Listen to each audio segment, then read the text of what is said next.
Thank you. Thank you.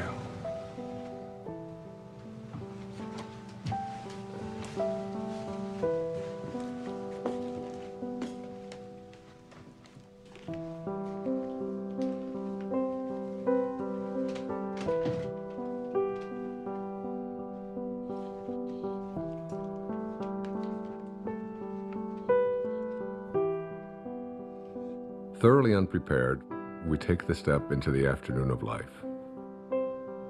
Worse still, we take this step with the false presupposition that our truths and our ideals will serve us as hitherto. But we cannot live the afternoon of life according to the program of life's morning. For what was great in the morning will be little at evening. And what in the morning was true, at evening will have become a lie.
Got him looking on that one, too. They rotate up at the outside. The fence is just getting in the zone.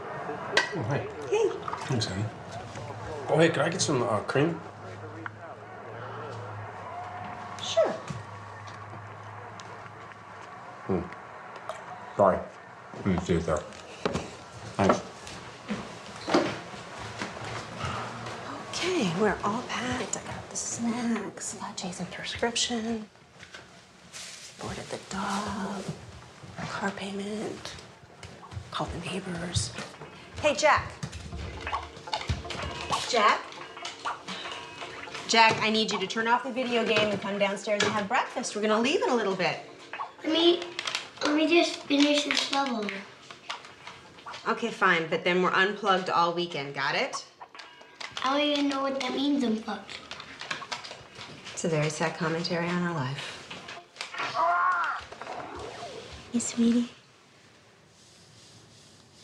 Time to get up, sweetheart.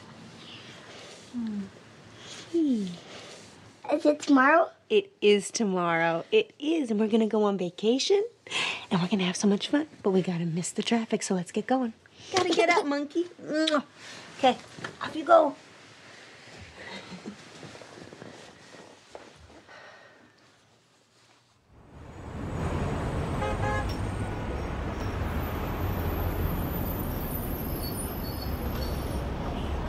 You're overreacting, Larry. I don't know what they can do. They can do a lot of damage to your image, Chad.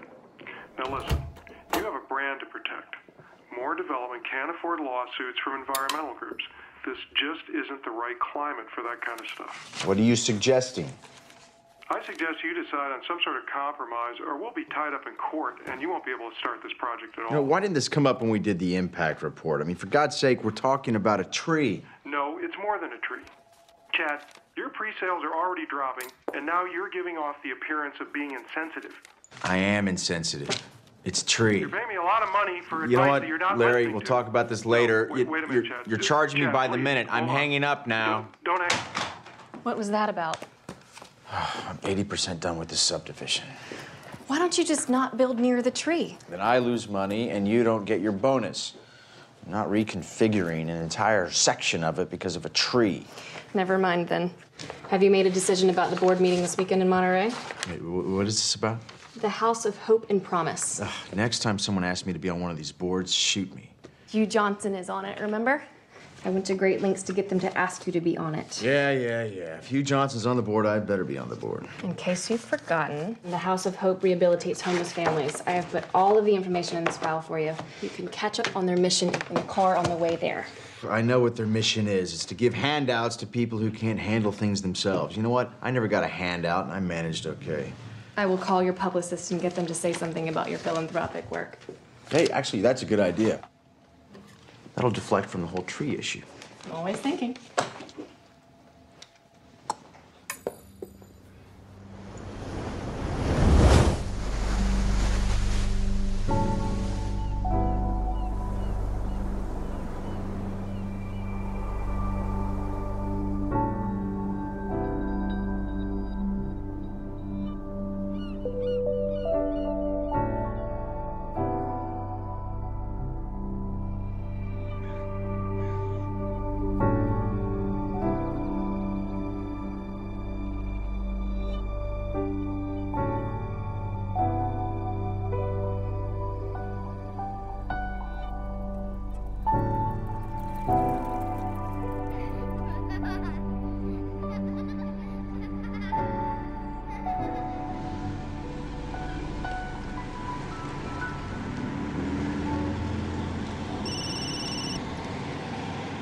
And I need to find where the director's cottage is, so.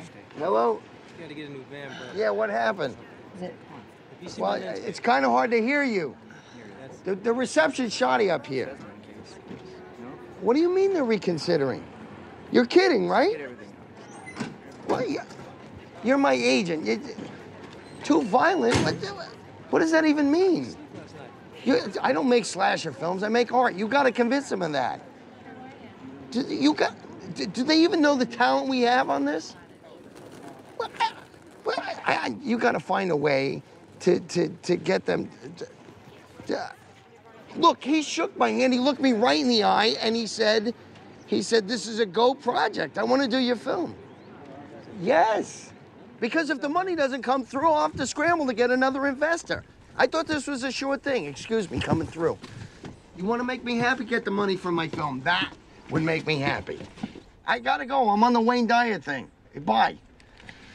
Wow, damn. Is there anything we could do? You got about $5 million? If I did, would I be here? Then I don't think you can help me. Cheer up, David. It's a quick job. It's quick. It's quick and fun. It's 6:30 in the morning, Sarah. It's not gonna be fun. It's just a job. Nothing artsy. We'll get them their footage, and then we're out of here. Wayne! Good morning, David. How are you? I'm great. I hope this isn't too early for you. Oh, no, I've been up for hours. Good, good. This is Rob, our cameraman. We're very lucky to have him. Nice to meet you. Ron does sound. Hey, Ron, nice to meet you, my And friend. this is Sarah, my production coordinator. Sarah. She's Pleasure. very resourceful. Great. You need anything, just ask her. Got it. So if you're amenable, I thought we'd head down to the social hall area and then set up down there. Let's do it. I'm ready. I've been ready for hours. Yeah. Oh, let's do Grab it. your cape. Let's go. Super. After it. you, Jonathan. All right. All right. How'd you sleep? I slept great. Oh, is there I'm anything? excited about this. Is there any expectation I should know about? I have no expectations. I'm totally in your hands. Whatever you want to do, I feel sorry Okay. for you, Dr. Dyer. You're sorry you said that. I'm just gonna blot you a little bit there. You got a little shine. Okay. You can't go wrong at this place. Isn't it beautiful? It is gorgeous here. I'm sort of allergic to nature myself. Oh, I just love it. I'm so thrilled to be here. He looks good. You want less trees, more trees? How's that looking? Sure, that's fine. Do you know anything about the history of this place? Have you looked into it? Not really. We just go where they send us, you know? The guy who runs this is a fascinating guy. He was telling me about the history of it. I can't hear him. Really a magical place. It's Can you say that again? I'm sorry. It's a magical place. I got him. Back in 1913, Julia Morgan, she was an architect, and she designed this entire place. They set it up as a conference center for the Western Division of the YWCA, and they would hold all of their meetings here. And the name of the place, it's called a Silomar. You know, who knows what a Silomar is? And I was asking him, he said, well, a silo or a silio means refuge, and mar means sea. If we're good, we can start. That's interesting. Hear that, David? I heard it, together. yeah. This is a refuge by the sea, and it's just stunning. It's just so beautiful. I'm so That's excited great. to be here. Wayne, just so you know, tomorrow and the next day, we'll just ask you questions, and you go ahead and answer, and then we'll move locations and do more of the same. And I'll also be shooting some B-roll over the next couple of days. What again? B-roll? B-roll, like walk and bees, talks you're and shooting the bees exercise. that are here. Yeah. Listen, it's your vision. I'm open to anything. Whatever you see, I'm happy to go along with it. Well, I'm more of a technician on this one. Really? Well, you know what? You might find yourself learning something. Maybe. Well, I'm open to it. Great. Let's go ahead and roll camera. We're speeding. Sounds good. All right, Sarah, would you be kind enough to slate it? I would love to. You're gonna slate me? I'm gonna slate you. All right. Dr. Dyer, interview 1. Okay, Wayne, you came up here to write your latest book. Can you tell us a little bit about what you came up to write about? Yeah, I'd be happy to. One of the things that has intrigued me over the years is so many people coming up when I talk about purpose and finding meaning in their life is what is my purpose? How do I find it? It always seems to be eluding me. I can't seem to get there. I've always felt that the real purpose of life is just to be happy, to enjoy your life, to get to a place where you're not always trying to get someplace else. So many people spend their lives striving, trying to be someplace that they're not. They never get to arrive. One of the ways to understand about how to find your purpose in your life is to return to nature, to find your own nature. I wrote a book a few years back called Change Your Thoughts, Change Your Life, which was based upon the ancient teachings of Lao Tzu in a book called the Tao Te Ching. Lao Tzu reminds us that all being originates in non-being. Jesus put it this way in the New Testament, it's the spirit that gives life. That you didn't really come from your parents. You really, all of us came from this place called spirit. And when you showed up here in this world, you showed up here from a tiny little drop of human protoplasm, a speck, if you will, and everything that was in that little speck that became you, everything that you needed was in that tiny little speck. One of the most important metaphors that I ever use is that the first 9 months of your life, from the moment of your conception until the moment of your birth, everything was being handled for you. There was nothing for you to do. You don't get consumed with the color your eyes are going to be or what your body is going to look like. It's all taken care of for you. You just surrender. I call it a future pull.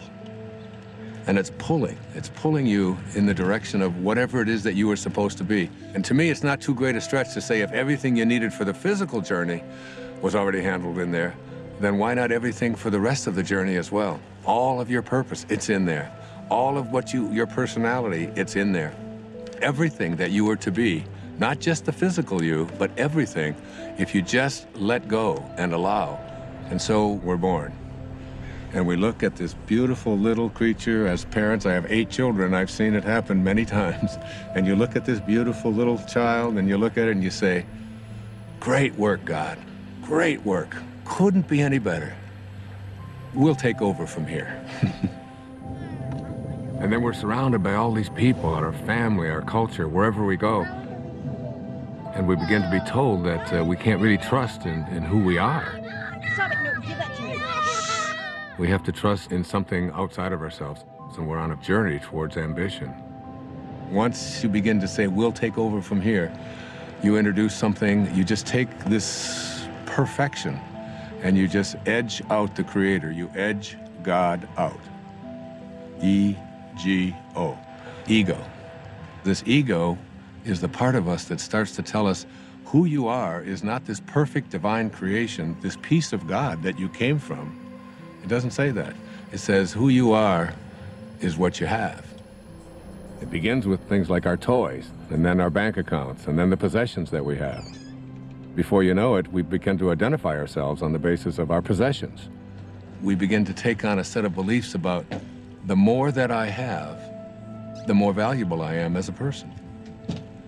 And so we spend our lives taking these young children and immersing them in a culture that emphasizes more. It becomes almost a mantra of the ego. You have to have more. And the more you have, the more you are aware of how much other people are trying to take it away from you. The more you get consumed with how do I protect it and how do I make more of what I have. The dilemma here is that if you are what you have and things go away, then who you are also goes away in the process. Going somewhere? Yeah, I thought I'd come with you. Why? Why not? Because this is a work thing. I'll be in meetings all day tomorrow. I'll have nothing to do.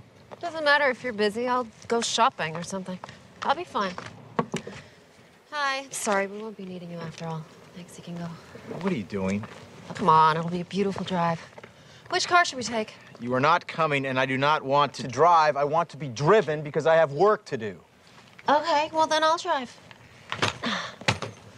Let's take the Porsche. Denise, the place I'm going, it's not the kind of place you're used to. It's rustic. I think I can handle it, Chad. I know how to rough it. You know, I don't understand the sudden desire to spend time together. I just want to get away. Would you prefer I got my own room? Okay, what's wrong with you?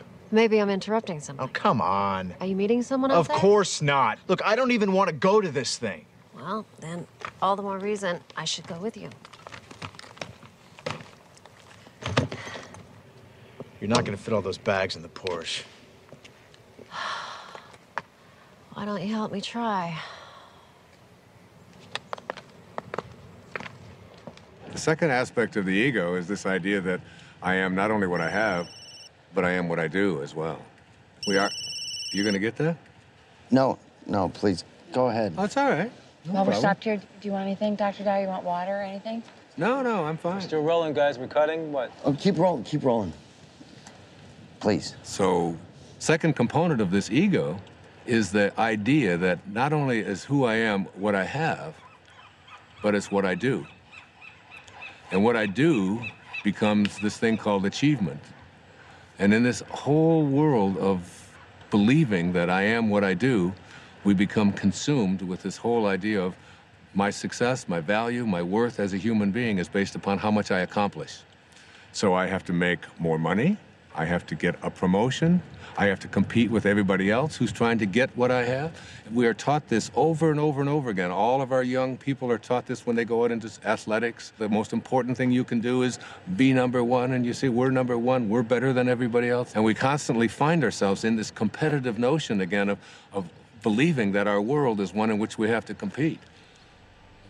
That's what the ego says. Now, the third aspect of this is the idea that I am what other people think of me. That is, I am my reputation. Particularly, this is relevant for young people who are taught that you have to dress the way other people think, and if other people don't like you, then there's something wrong with you. If you're consumed with that, then you're going to be something different every time you turn around. Now, this is particularly relevant with women, and especially in relationship to the family. Women are often taught in our culture and our society that the only way that you can fulfill yourself is by how you relate to your family, to yourself as a daughter, to yourself as a mother, to yourself as a grandmother. And while these are very important and creative aspects of every woman's life, if that's the choice that they make, it's not necessarily the only thing. And many women feel that deep within them that they have a calling to accomplish something great, to make a contribution. And oftentimes we'll put it aside. So what I encourage women to think is, don't ignore that calling inside of you. Don't ignore the part of you that says you came here to create something powerful, and you have just as much of an influence in doing that, just as much of a right to do that as anyone else does. Sure, I saw that one too. I wonder if I can get the whole collection on DVD. I think that might be a possibility. You know what my favorite episode is? I don't. Kick the Can. Now that is a good one. You know, when all the old people become young again. Yes, heartbreaking, isn't it? You know, I the other episode I like is the one where... You know what, I'd like to check in. I'm sorry.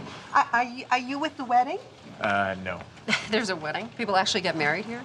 Yeah, all the time. Oh, I'm not criticizing it. I think it's charming. Chad Moore. More development? Yes? Ethan Lipton. I used to work for your company a few years ago. Oh, right, yeah. Yeah, in accounting. Yeah, sure. Darling, we'll talk later, okay? Okay, great. Oh, be sure to tell the guys to show up on time tomorrow night at the rehearsal dinner. This whole weekend is going to be a continuous celebration of love. Well, I do like love. Well, that's why I'm in this business. Bye. Are you getting married? No, I'm with the band. Oh, well, have a fun weekend of love. You guys too.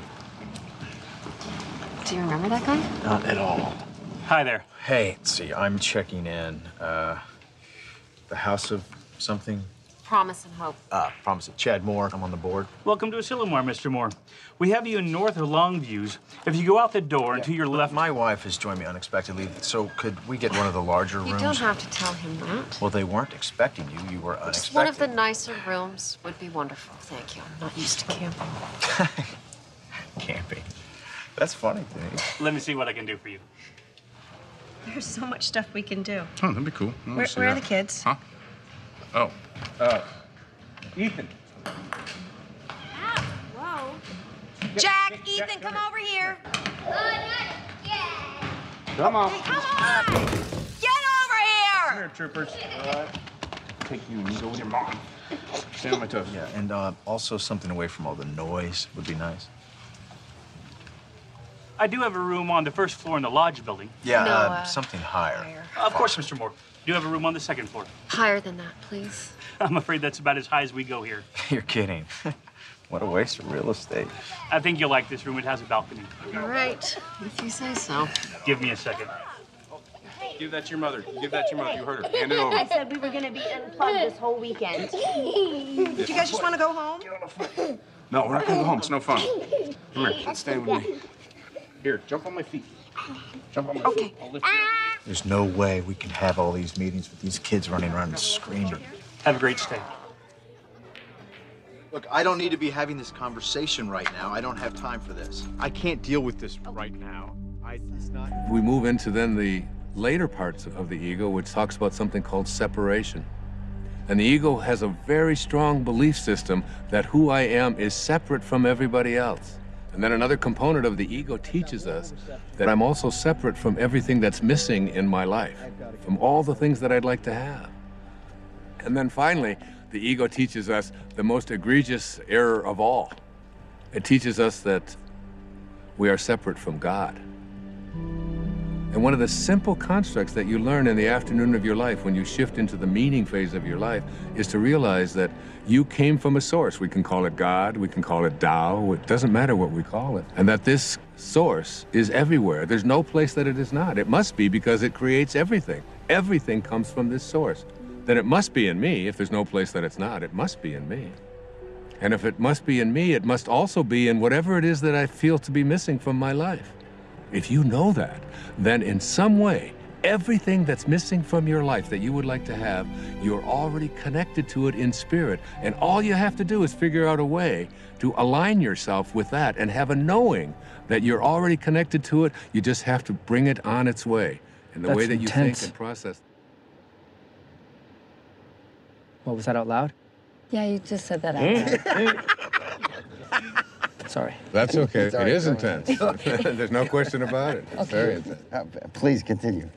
Okay. I was saying that as we move into the afternoon of our life, we take the same ego constructs that we learned in the morning of our life, which is all about competition, winning, being better than everybody else, and we try to apply these same constructs to the afternoon of our life. And what happens is we end up living a lie. For what was true in the morning, in the evening, has become a lie. The problem is we don't really know how to move into the meaning phase of our life. This is when we have to learn to go back to those first 9 months, from the moment of our conception until the moment of our birth. Lao Tzu speaks about this in the Tao Te Ching. Let yourself be lived by it. He says that the Tao does nothing. It's leaving nothing undone. This is where we have to get to a place where we can surrender and have a knowing that we're not alone, and that we're going to be guided, and that we have a nature, and that we can trust in this nature. It's not something that we have to always be struggling with. It's not something we have to be in charge of. Literally, think about it. Let yourself be lived by it rather than you taking over.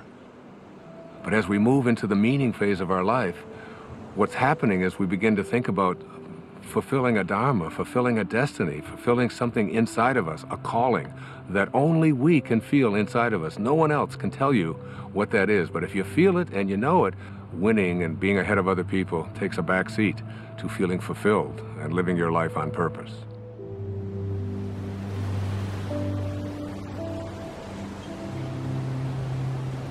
I'm coming to get you. No! Ethan! Don't throw sand!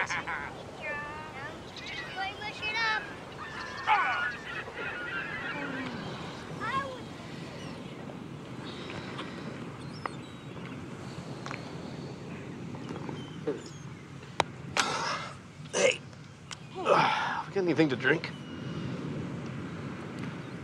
Juice box. Sure. I'm gonna go back and get some more sunscreen. Really?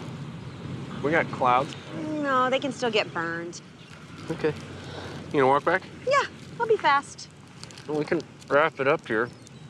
No, look at them. They're having so much fun. I don't want to drag them away. I'll be right back. Okay.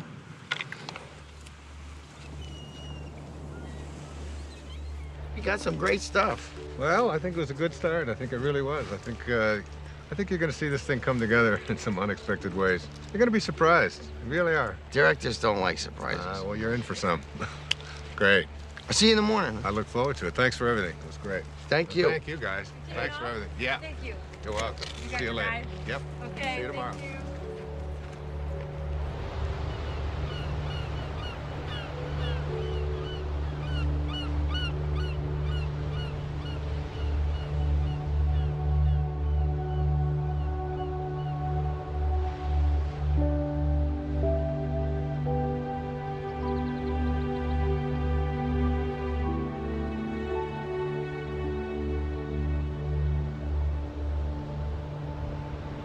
Amazing, isn't it?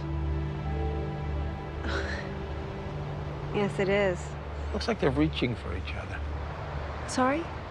Well, the trees, it looks just like they're reaching for each other.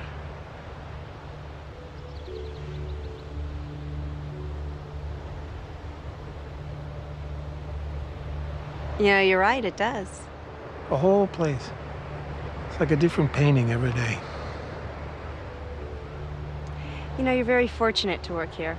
I know. Hey, you want a lollipop? Excuse me? It's root beer. You like root beer? Actually, I do. It's root beer, but with a little bit of licorice. Thank you.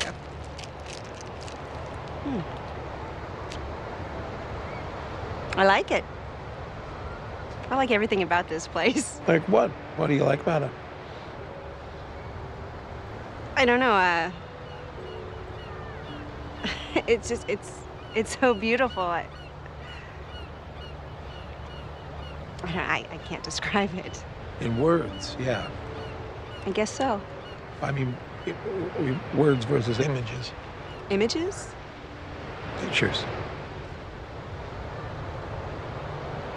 No, don't do that either. I used to. When I was in college, I used to drive down to the beach and I'd sketch for hours. Oh well, doesn't matter anyway. Oh well.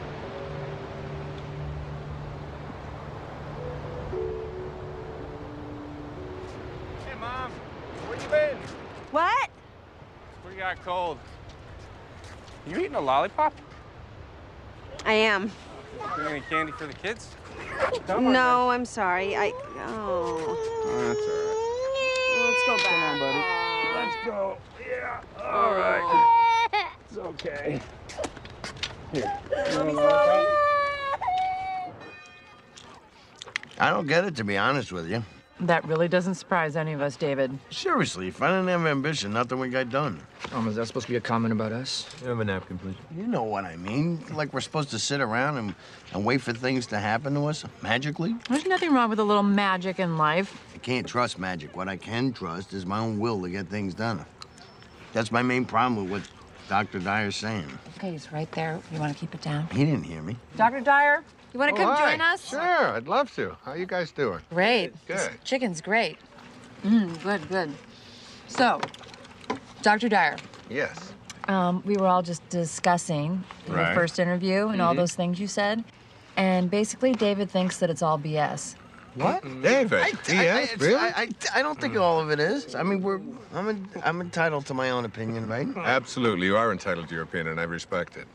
And you know, David, you don't have to get this all at once. You know, just get a little bit at a time. That's all it takes. You know, you just start practicing it. Eventually, it becomes a way of life, and you start living from a different perspective. I'm not really a spiritual person. I'm too busy. Yeah, spirituality is kind of like a luxury. That is true. I find it hard to find time to meditate Let me ask you this. Do you think that you're an inspired person? Do you live an inspired life? Do you feel inspired? I have no idea. Really?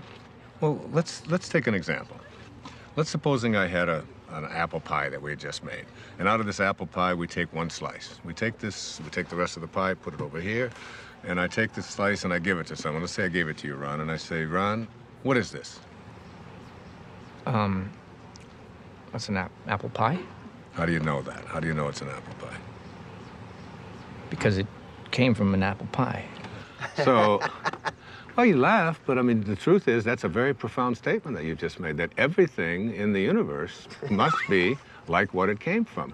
You take an acorn and you'll never get a rose bush out of it. You look at yourself and you ask yourself the question, where did I come from? Who am I and what am I like? You know, instead of making our choices out of the place that we really are, our authentic self, we're making them out of the ego. And every time we make choices out of the ego, all kinds of things begin to happen to us that take us away from finding meaning in our lives. How do you know if you're making a choice from your higher self? You gauge everything on the basis of how you feel. Are you stressed out? Are you anxious? Are you fearful? Are you angry? Do you feel good about yourself? Do you feel like you're on purpose? Do you feel like your life has any meaning?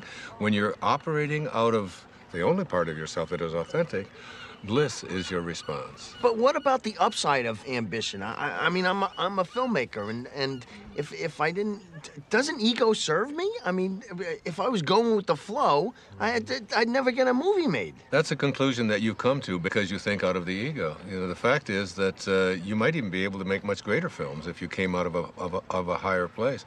Imagine yourself as being able to live and work and do everything that you do from this place that, well, it's called Dharma. What's Dharma? Dharma is a spiritual principle that implies there is a purpose to our lives. Like an otter has a dharma, a bird has a dharma.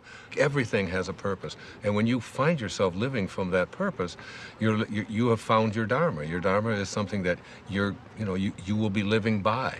And rather than constantly using the ego, you will begin to say, this is what I'm here for. It's like, I call it a calling. It's like an inner calling. How do you know what your dharma is? Like, what if you can't even find your dharma? Yeah, I can't even find a date, let alone my dharma. Well, your dharma isn't anything you're ever going to find. Your dharma is something that you're always connected to. It is your divine purpose. It is something that you are aligned with throughout your entire life. The ego has kept us away from it. Excuse me, I have to take this. This is what I'm talking about. I'm sorry to interrupt. How does this help me find a date exactly? You don't need to find a date. If you live what I'm talking about, you'll understand that everything will be perfect and everyone that comes into your life will come in on time perfectly. You're a divine creation of God. You're a spiritual being. You don't need anyone else to confirm that. I love that. It's true. Dr. Dyer said it was. It is true.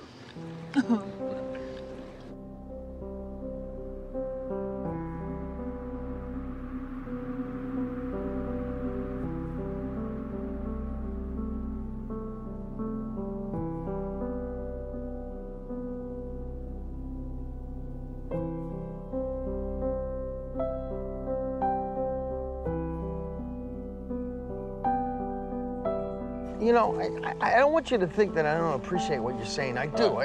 Not that you would necessarily be concerned with what I'm saying, because that's the ego telling you what to think, right? So you were listening? Yeah, I'm listening. I just think it's good to have a plan. Well, what's your plan? To be a successful filmmaker, to make a name for myself, to make money, to have a good relationship. So you're talking here about prosperity, you're talking about abundance, you're talking about happiness. I haven't any problem with that. I've been attracting abundance and prosperity into my life forever. I think it's actually quite easy to do. I really believe in that. For you? Well, you know, the problem what you're talking about here is the ego. The ego and your attachments. You know, you become attached to you know, how much money you're making and how well your film is doing and is everything working the way I've been told that it should work. When you become attached to things and they go away, you then lose who you are. But it feels so much like survival. We're not talking about survival here. We're talking about a shift away from the morning of your life and having to do everything for external reasons and moving into a higher place in your life. Why don't we start with that tomorrow? How to make this shift? It's a good idea. You know, I tell my audiences all the time that if this is something new to you and you've never heard it before, there's a shift probably heading your way as well. Ha! That's all I need. It could happen.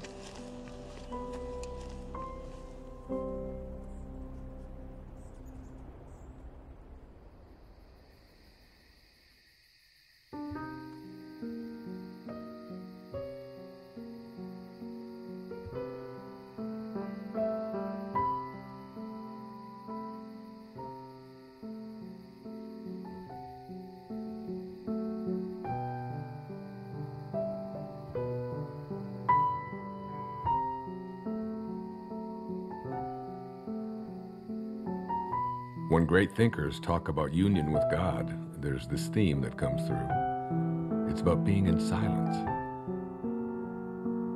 When everyone else is asleep and there are no distractions, when you feel yourself alone with Source, this is the time when you are closest to Source. Being alone with Source is not just about feeling good, it's about a new awareness of my own divinity and what it's capable of achieving. It's all about returning back to the place that you came from. T.S. Eliot has a great quote, "We shall not cease from exploration, and the end of all our exploring will be to arrive where we started and know the place for the first time." I got a cut. Wayne, hold there for a minute. Hold there, Wayne, for a second. What is it? It's a bad angle. I gotta be lower. How long? 5 minutes. Wayne, take 5. Just hang there. We're readjusting the shot. Absolutely, no problem. You want some water, Dr. Dyer? No, thanks. I have an ocean here. Finish that test real quick. Hi, you've reached the office of Alex Chase at ICM. Please leave a message for Alex or Jason at the tone. Thanks. Alex, it's David. Call me back when you get this. I'm getting a little antsy. I think we should have heard by now. What'd the executive say? Do you know anything? And why haven't I had a meeting yet? See the difference? Yeah, call me back. I'd appreciate it. Ooh. Wayne Dyer interviews day 2. Rolling. Okay, we'll start with the transition from ambition to meaning. Great, it's a good idea. I can give you an example from my own life. It might be helpful. When I first started writing, I was very blessed to be considered, quote, successful. My motivation very often became how much money was I going to make on this book? What was my next contract going to look like? How many weeks did it appear on the New York Times bestseller list? What position was it? Did you get on the Tonight Show? Did you get on the Donahue Show? Hold on, I'm confused. Yeah? Yeah, if you were a success, who cares what was motivating you?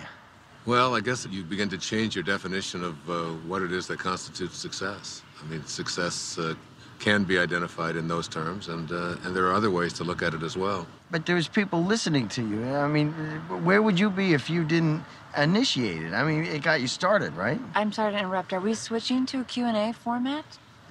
I'm just curious. Sorry. No, that's okay. It's a very normal question. It's a very common concern that people have.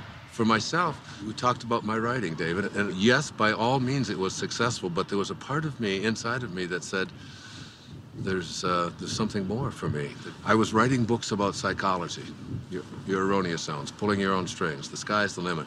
All of them were doing well. All of them were bestsellers. It was all, but inside of me, I was shifting. There was a calling to something else, and I could see the shift taking place in my life. And the shift was, it was more in the direction of spirituality. It was more in the direction of higher consciousness. I began to become excited and thrilled by reading people like Krishnamurti, by reading people like Muktananda. And I remember going to my agent and I said, I want to write a book about how to take some of these great spiritual ideas. He said, no. You're going to write a book about sex. He said, this is going to sell. This is like Dr. Ruth has got one, but you're way better than Dr. Ruth, you know, and he's going on.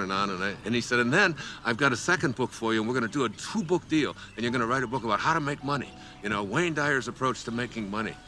And I'd say, Artie, I said, I can't do that. I said, I have to write about it. He said, no, nobody's going to buy this stuff. He said, that's the airy-fairy stuff. That's out there. That's all that new agey stuff. He said, you don't want to. I said, but I have to write that. That's what I'm living. That's what I'm feeling. It's so exciting. And I remember submitting the proposal to him, and he said, all right, I'll send it in. And they reluctantly, they didn't give me much of an advance at all because they didn't even believe in it. But off I went. There was a strong inner kind of feeling that I had something greater to give. I had something that I had to do that was beyond just going through the motions, just doing what I had already mastered, what I knew how to do. I remember when I made the shift, even though there was a little bit of fear, I remember feeling probably the freest that I'd felt ever in my life. I wasn't motivated by whether people are going to buy it, how much money I'm going to make, whether people are going to put me on a bestseller list. Those became external kind of factors. Those became things that started to chase me rather than me chasing it. Basically, I think, David, what I'm trying to say to you is that you get to a place in your life where you start to be guided by something that's larger than yourself.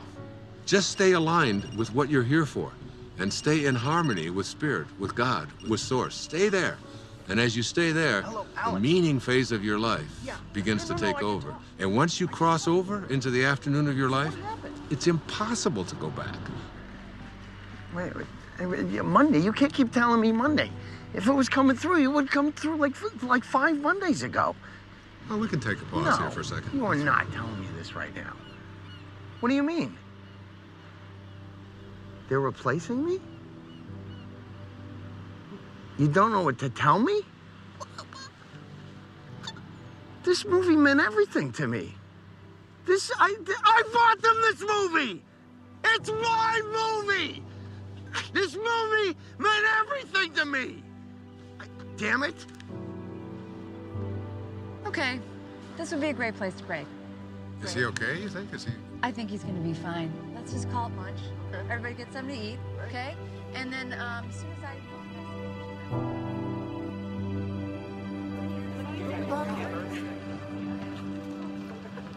Lunch is 1/2 hour. If anybody is interested in the Marin County project, Hey, you up for a late game of golf? Oh, absolutely. Okay, I'll reserve it. Thanks. You know how long this meeting's gonna last after lunch? I don't really know. I think they're saving some of the big items until the end.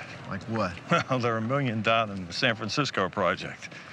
The contractor underbid, now they're over budget. You know what? Listen, you can catch me up on all that stuff this afternoon when we play golf. You're not coming back? Oh, no, I am. I'm gonna try. I just, got a lot of work to do. See you later. Okay.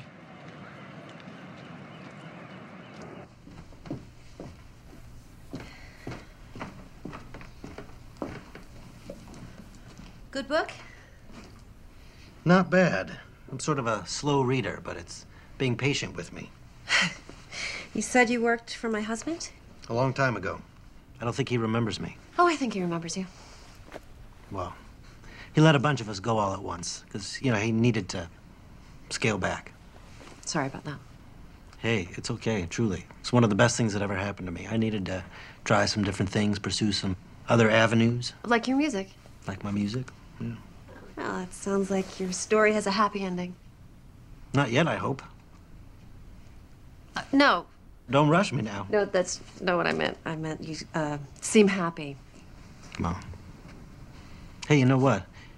You and Chad ought to come to this party that we're playing at tonight. Oh, thanks anyway. Yeah, come on. It's supposed to be a continuous celebration of love. Isn't that what she called it? Oh, yes, I think she did. Okay, so you guys have to be there to help us continuously celebrate. I can't crash a party. I just invited you. You can't invite us. Too late. Sorry. Happened. No. Thanks, though. I'll see you around. Okay. Wear something comfortable.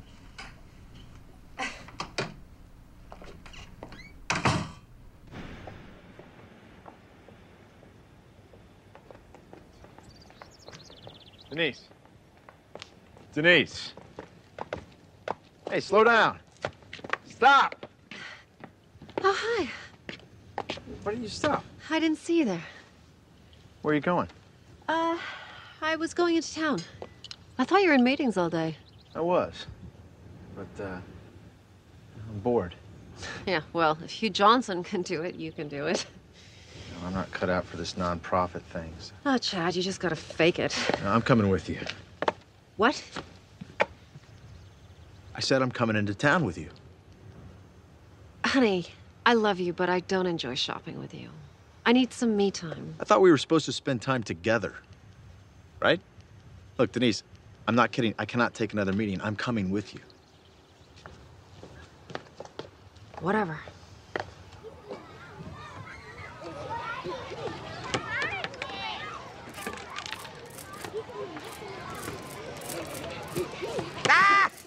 Hey, guys, stop it! Take it over there or you're gonna lose the water guns. Oh, they got you all wet. Oh, it's no big deal. It's just water. Water is soft. Don't give it another thought. It's great. I am so sorry. Don't be sorry. I got 8 kids of my own. I've got grandchildren. You know, these things happen. Things get messy once in a while. It's fun. Well, thank you. That makes me feel a little bit better. I always see it as an opportunity to sort of practice what I call non-interference. Oh, I wish I could do that. Oh, you can. Of course you can. Really? I mean, I'm their mother. Isn't that a little irresponsible? I don't see it as irresponsible at all. I think parenting is not about having children lean on you. It's about making leaning unnecessary. Yeah, they've got a compass. Let them follow their own compass. What would I do with myself if I wasn't interfering? Oh, I don't know. Do you ever think about music or art or something like that? How'd you know? Know what? Nothing. Thank you. It was really, really nice talking to you. Well, you too. God bless you. Namaste. Namaste. All right, guys, come on. Time for lunch. I don't want to eat. Me either. Dad, before the ants eat us. Just come and eat when you're hungry.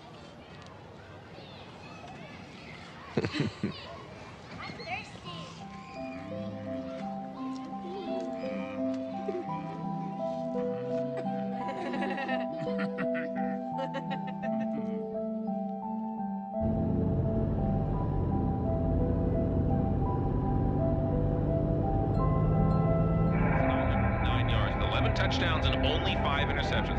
Now listen, Bob, the next Peyton Manning, you want to put 10 bucks on? And definitely he had that signature moment during the game against the Bears. Yeah, but you know, he could have cracked many quarterbacks. On Tuesday, bye.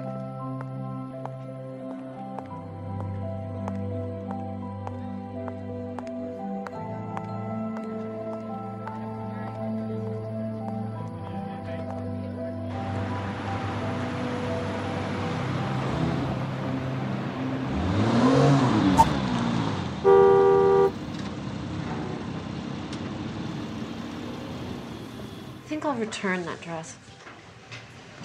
One you just bought? The red one. I waited 45 minutes for you to decide if you were going to buy that. I don't think I like it. Then why'd you buy it? Actually, I think I already have it. It took you an hour to buy a dress that you already have. This is exactly why you shouldn't come shopping with me. Oh, I've got an idea. How about if we just not talk to each other at all?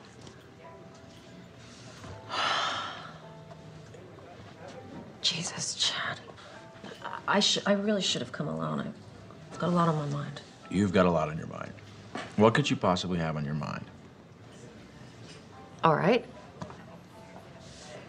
I wasn't going to tell you this until tonight, but...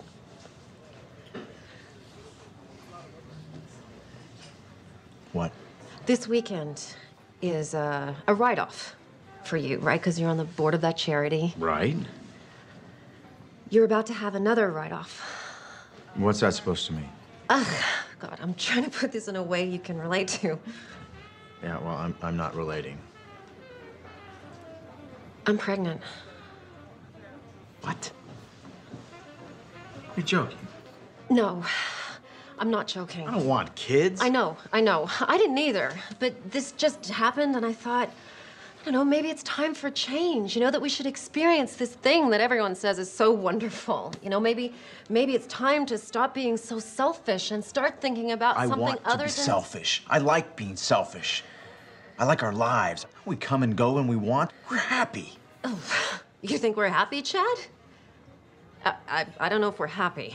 I mean, God, you're always at work. We never see I'm each always other at anymore. work because I need to buy you the things that you want, Denise. Cars, clothes, houses, everything you want. But still, it's not enough to make you happy. Please, keep it down.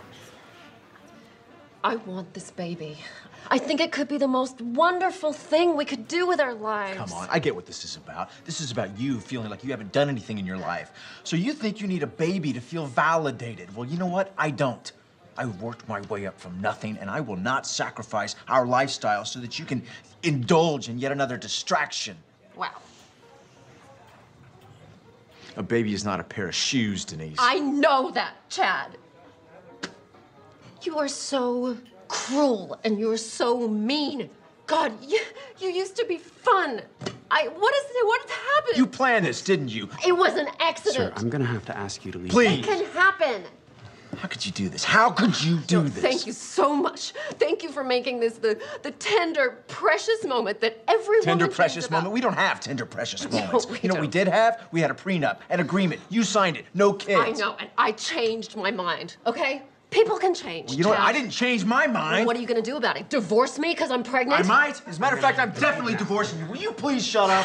I'm definitely Fine, I don't care. Go ahead. I'm better off raising this baby without you. Good luck. You signed that prenup.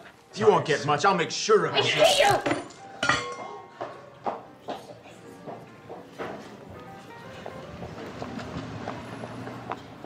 Sir. I'm fine. I still need I'm you. fine. Sir, I am still gonna have to ask you to leave. Oh, I'm leaving. Don't worry about paying. No, I am definitely paying for this meal. Please, sir, it's not necessary. Oh, she's got my wallet. Hey! You took my wallet, you kleptomaniac! You left her in the room, you moron! I'm calling my lawyer. I'm calling my lawyer right now. Oh, really? How are you gonna do that without your precious phone? Hey, come back here! Come back!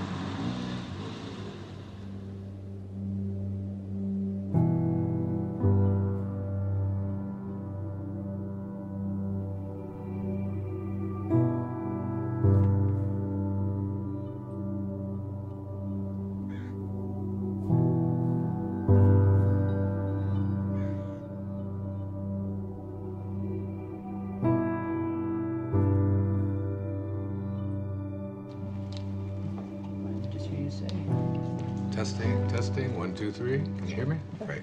Okay. Dave. You guys have been being in the cold, Dave. huh? It is. You want to stay with the same frame size, right? Yeah, sure. Okay, guys. Ready. Okay. Crossing. Okay, Wayne, can you just shift your chair just a tiny... Sure. Thank you. Oh, perfect. Perfect. Okay, so we good? We are good. All right. David. We're rolling. David?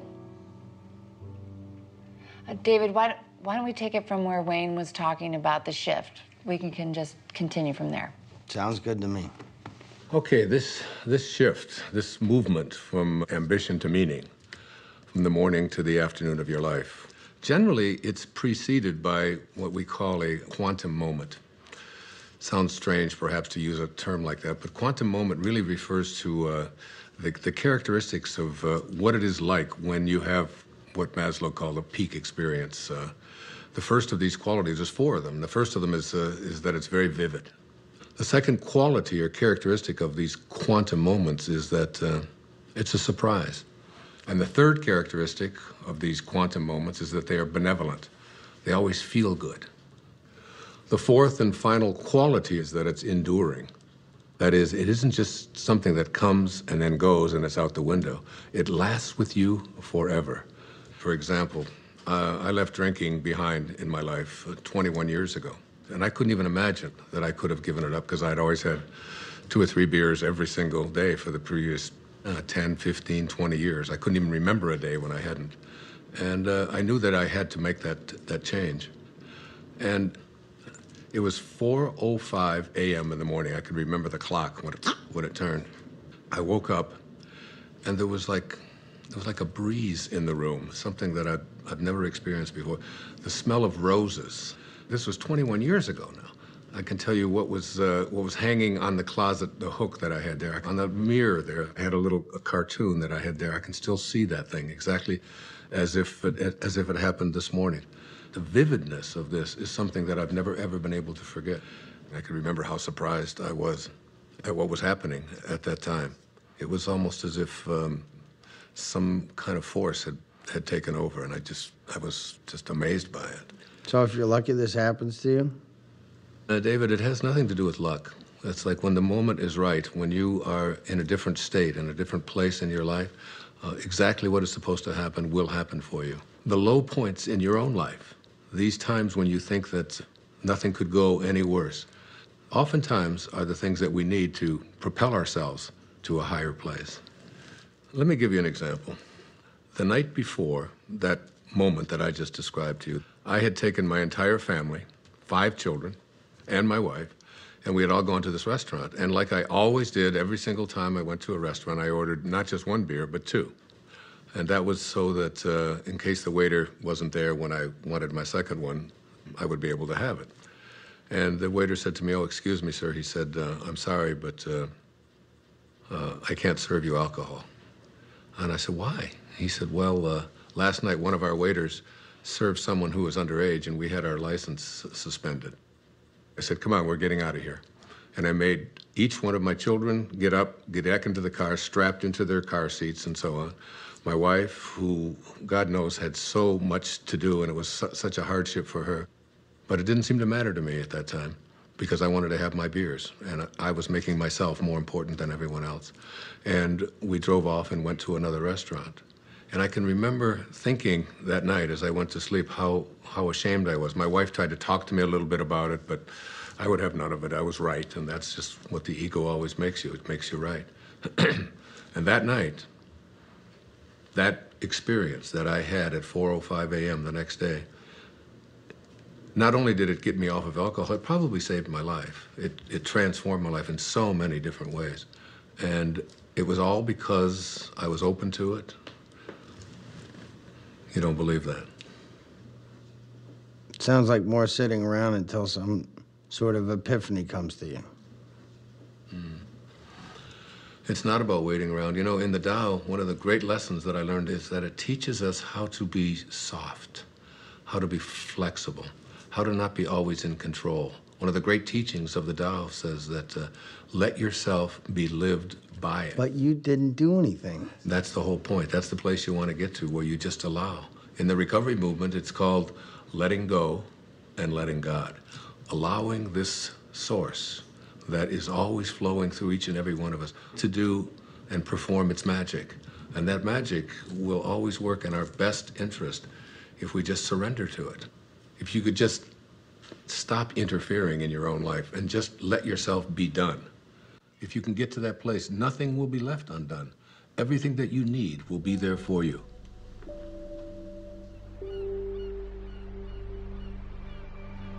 It's mysterious for most of us because we believe that we're the ones who have to do everything.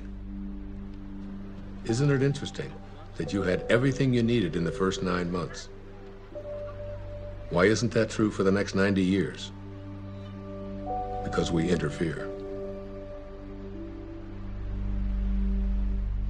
When I was 19 years old, I was in the United States Navy and as an enlisted man.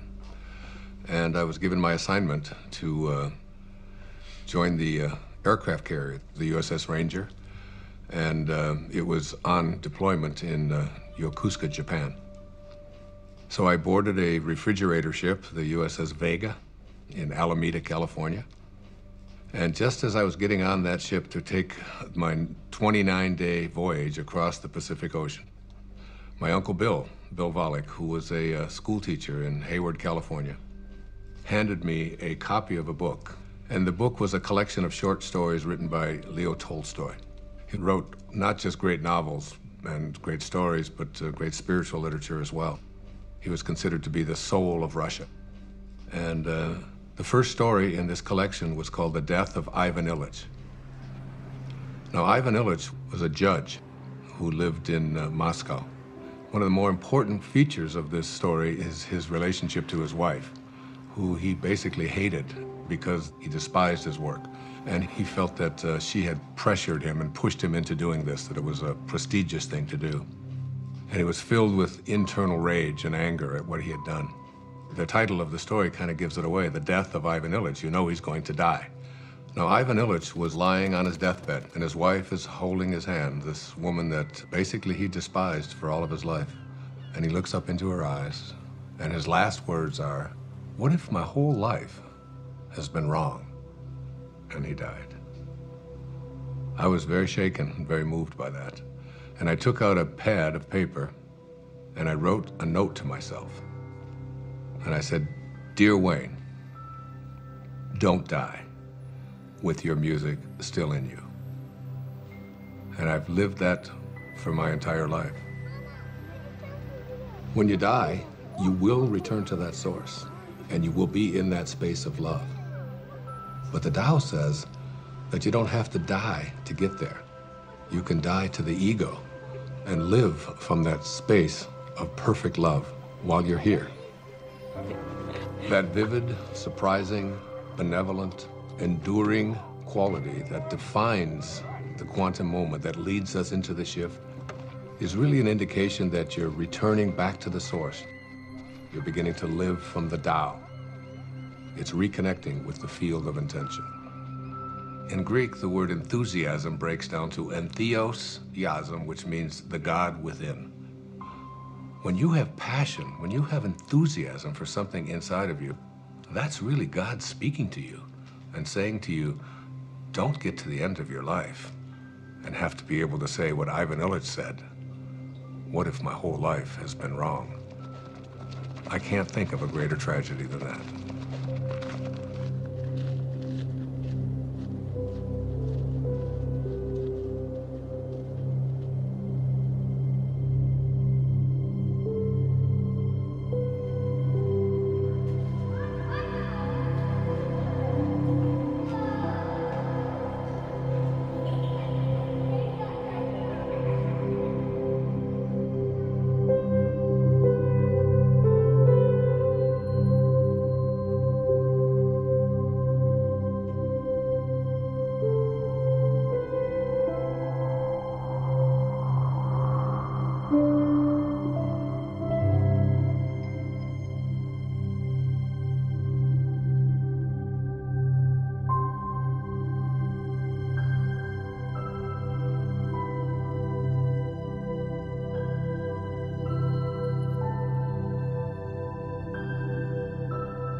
Hey, Mom! What is it? Earth to Mom, where'd you go? I'm sorry, it's just... It's so beautiful. I was imagining how I'd paint these trees. You don't put paint on trees. Oh, no, honey, it's, like make a painting of it. You know, like you make a picture in school? Mom, you're not a painter. I haven't seen you paint anything. All right. Next one to that rock up there. Wait, go! Go! Let's go get him. Let's go get him. Go, man, come on! What did he do? I'm losing.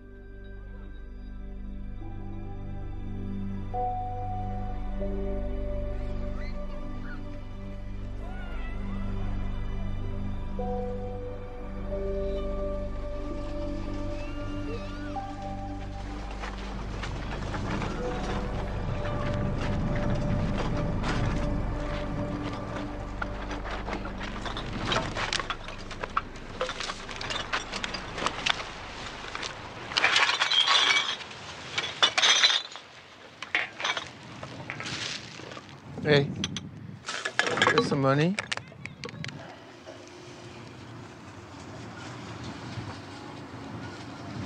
God bless you. What? I said, God bless you. Why would you say that? I didn't even give you any money. You got any money? Not at the moment. But you? Need to call a cab. Hey, here you go. This should help you. Thanks. Wouldn't happen to have a cell phone in there, would you? I don't need one. You make money with that stuff? I make good money. Where do you live? Over there. Over there. But my favorite place is there. Under that tree. That's my favorite. I know that tree. We're friends. It's a good one, huh? You know what you gotta do? You get some of these bottles, and you can make some money. There's a machine down there. You put the bottles in, and you make some money. Thanks. Maybe I can save up for a cell phone.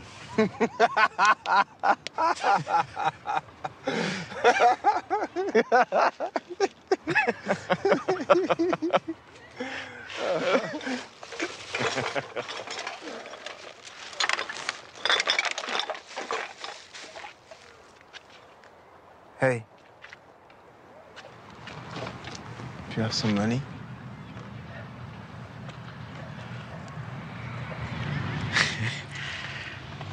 I do. I have 6 pennies. God bless you.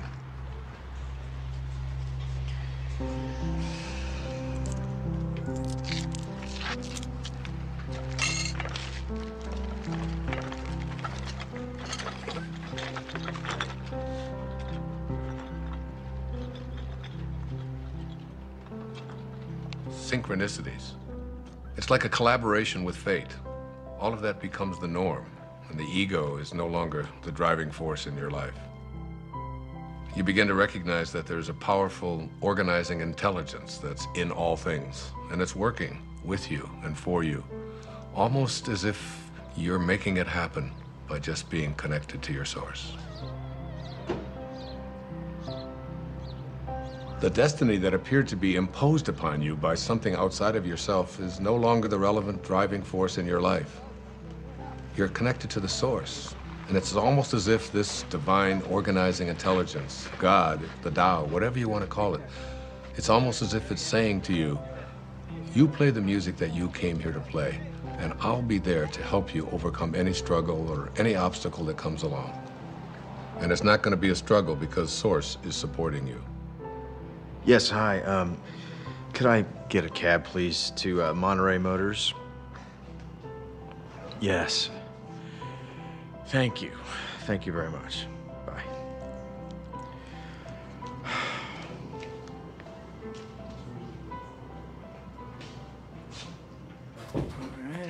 I can't stop thinking about what you said about a destiny being imposed upon you. Well, you know, I think all of us, each and every one of us, have a knowing within us. You know, it's been said that when you trust in yourself, you're trusting in the very wisdom that created you. It's there to tell us who we are and what we're meant to be. I know, but so much of society is putting stuff You wanna get a on drink? people. It seems like all the I'm time. good. Dr. Dodd, can I ask you a question? Sure. Are men and women different when it comes to this? Do they shift differently? It's very different, as a matter of fact. There's some recent studies that have just been published on that. I'd be happy to share them with you if you like. That would be great. Okay, super. All right, I'm taking off. Okay, man, I'll catch up with you. So there was this incredible study done. It's, I've got it right here. It's called The Moment That Turns Your Values Upside Down. And there's 4 components to it. There's men and women before and after. Now, before one of these quantum moments, they were asked just to list the most important priorities of their life, from the most important to the least important. Now, for men, the very first and most important value that they had learned was wealth, the accumulation of money. It's not really that big a surprise, because we are taught as men when we're growing up that your job is to support your family, your job is to get ahead. And the second most important value for all of these men was a sense of adventure, to go out there and, conquer the world. Be the guy. Yeah, absolutely, be the macho guy. The third was achievement. As men, we're raised to believe that you are what you do, what you accomplish, what you're able to create. The fourth is the idea of pleasure. Going out with the guys, getting as many dates as you can, having as much fun as you possibly can. The fifth of these is to be respected, all right? And we all know as men what that means, You're not giving me any respect, man. And then you get out there, and when you're growing up and you're a kid, and if you don't get respect, you're having fights. Here are the top priorities of our lives, be able to make money, to have a sense of adventure, to have, to achieve, to feel pleasure, to be respected. That's basically the morning of our life. This sounds like my list. What are you talking about? When was the last time you had fun? Oh, do not even listen to her. I know how to have fun. Do you mind? I'm trying to hear Wayne. Go on. Thank you. I appreciate that. All right. So the second part of this study, which is the after. A quantum shift has taken place. Same questions, only it's many years later, and they followed this over a lifetime. And the number one value is spirituality. Spirituality. The number one thing. It has gone from making money to spirituality, which wasn't even on the list before. You can't even find it. I've got the top 15 of them listed right here. It's not even on there. The second one is personal peace, less anxiety, less stress, if you will. The third one is family. Now, family was on the other list, but it was way down before. Now, what happens after one of these moments, you begin to look around and say, what is it that's important to me in my life? And then the next is God's will. This is the one that says, I have a sense of purpose. And then honesty is the fifth quality. Not just honest that I don't steal, but how honest am I as a man, with my feelings, with that's exactly right, Those are the top qualities for men. So there's the before and there's the after. You can see what a significant change this is, what a shift has taken place here. Hey, everybody. Hello.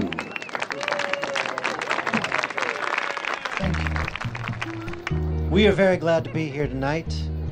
Steve and Lisa are dear old friends of mine, and so when they asked me about the prospect of our band playing at their wedding, I felt like I had no choice but to say, are you sure? Are you positive that's something you want to inflict upon your friends and family at your wedding day celebration?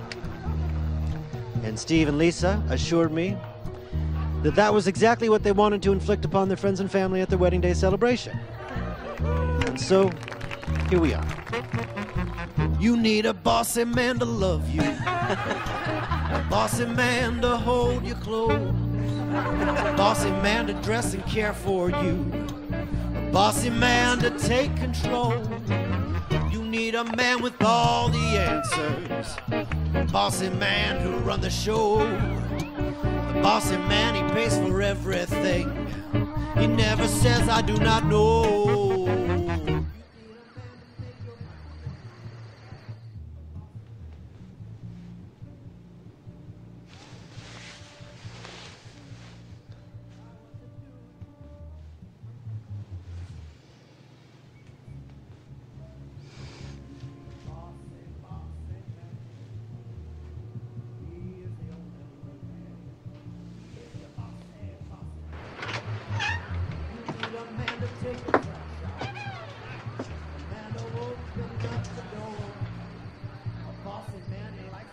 Okay. I know what you're going to ask. I can already tell. Yeah. What's the deal with the women? Bring it on. For women, it's even more astonishing. Before one of these quantum moments, the number one value is family. And it's not surprising because women are kind of raised in our society, in our culture, to be a good mother, to be a good daughter, to support your family, to take care of your children, and so on. The second one, which may surprise you, was a sense of independence, of feeling as if I would like to feel independent. Women are very conflicted. Yeah, makes sense. The third was career. Now, very often, women never even felt that they had a right to go for a career because they were obligated to be taking care of their family. And this is not a put-down of that at all. What we're saying here is that there's something more. The fourth quality for women was fitting in, having to be like everybody else and so on. Yeah. And then finally, attractiveness. And this became not just like it's nice to look nice, but my whole values are, and how do I look? And where do we get this? You know what? That is so scary when you break it down like that, because where is it that we learn as women we're supposed to be pleasing everybody else all the time? Well, go on the newsstand. You know, all you see are magazines with pictures of girls with waists this big and, you know, with implants, lots of emphasis on makeup, having the right labels, carrying the right bags and so on. So these became the top qualities or characteristics or values for women before one of these shifts. Well, I hope the after list is better. Their values shift dramatically. The number one value for women after having this experience is right here, is my own personal growth. Now remember, before it was like taking care of everybody else, doing the right thing, fitting in, and now it's all of a sudden, how am I growing as a human being? How do I feel about myself? The second is a sense of self-esteem. Am I worth anything? How do I feel about myself? Am I a valuable human being? The third one is spirituality. My sense of my connectedness to something bigger and greater than myself. And then happiness. Again, this wasn't even on the list. It was almost at the bottom of the list before. How often have women been raised to believe that their happiness isn't an important thing, that doing what they are supposed to do rather than feeling, you know, a sense of, I'm entitled to be happy. And then a very interesting one, it's called forgiveness. This became very important in their lives. Forgiveness. That's good, because then you can forgive all those people that gave you bad information about what you're supposed to be doing. Yeah, there's a whole lot of resentment that begins to take place in people. It's what so many people just go along with. Oh, Right. Joe. This is great. Hey, you're the best. Thank you so much. This is great. We should be filming this. Thank you very much. Good night, guys. You guys did so well in the hike today. Good night. Can I have a glass of water? Of course you can.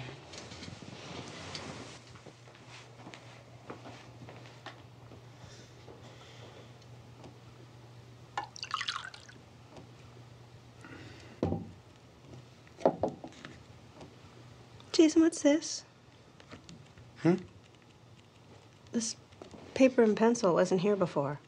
I don't know. No idea.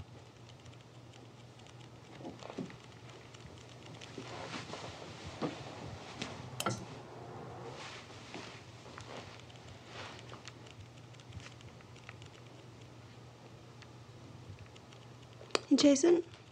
I think I'm gonna take a shower. Okay.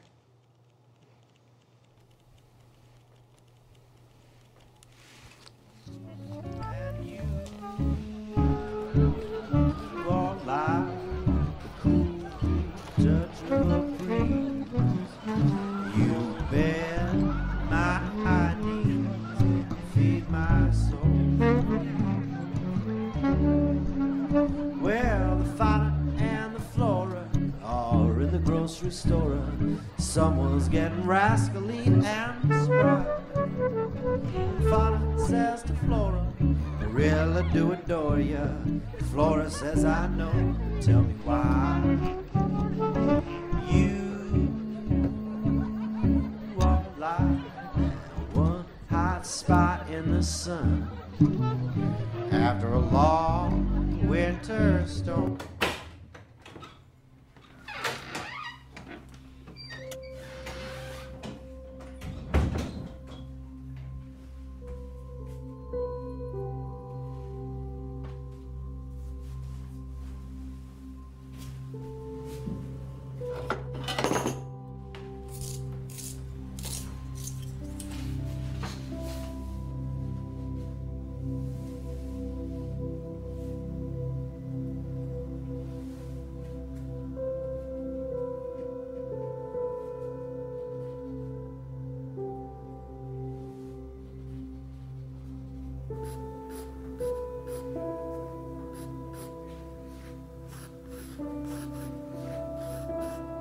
don't know, would you guys like to hear? I think maybe the only true miracle that ever happened to me in my life. A real miracle? Yeah, it was an authentic miracle for me. It was a healing that took place that I still can't explain. So it was in the year 2000, and I had taken a group of 25 people on a spiritual tour to Assisi. I've made several visits there. In fact, I wrote an entire book called There's a Spiritual Solution to Every Problem, based upon the prayer of St. Francis. And I lectured for a couple of hours about it, and we all had visited the places where St. Francis had lived and performed so many of his miracles. The next day, we were going to take a tour to a place called San Damiano, where St. Clare, who was the first female to ever become a part of the Franciscans, lived. And on the third floor of there was the bedroom, exactly as it was in the 13th century. There was a young man on that trip. He was 21 years old. His name was John. He was from Pennsylvania. He had cerebral palsy, and he had two very heavy braces on each one of his legs. We were going to go up to the third floor. Now, this was a winding staircase to get up to the third level where St. Clare's bedroom was. Now, John, in order to be able to go up the steps, he would have to move his leg out like this, you can imagine, and then he would go up the step, and then he'd bring the other one down, and then he'd go up the next step, and he would bring it back because his legs were stiff.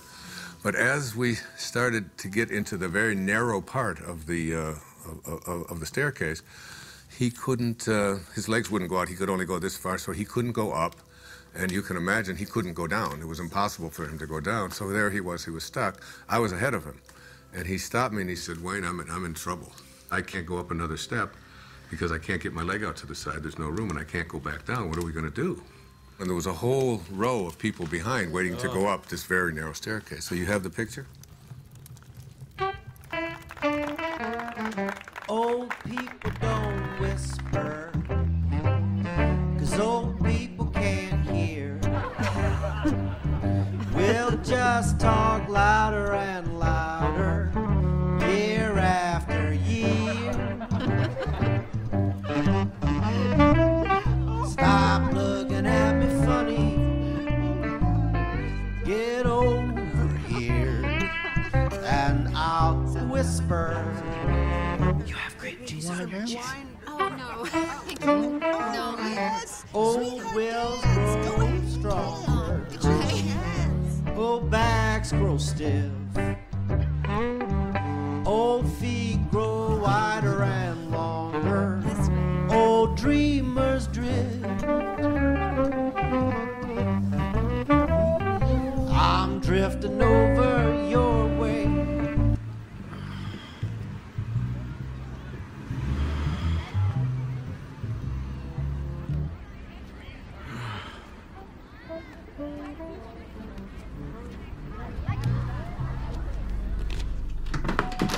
Denise?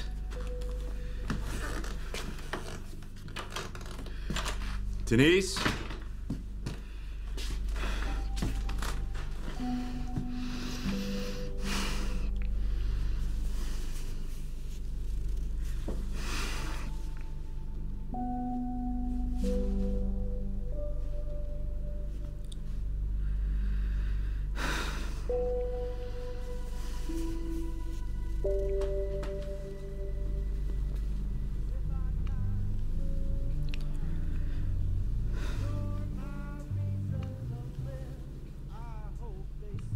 So I said to him, without even thinking, John, what I want you to do is just strap yourself on over my back and put your arms around my neck and just lean over and I will carry you up these steps.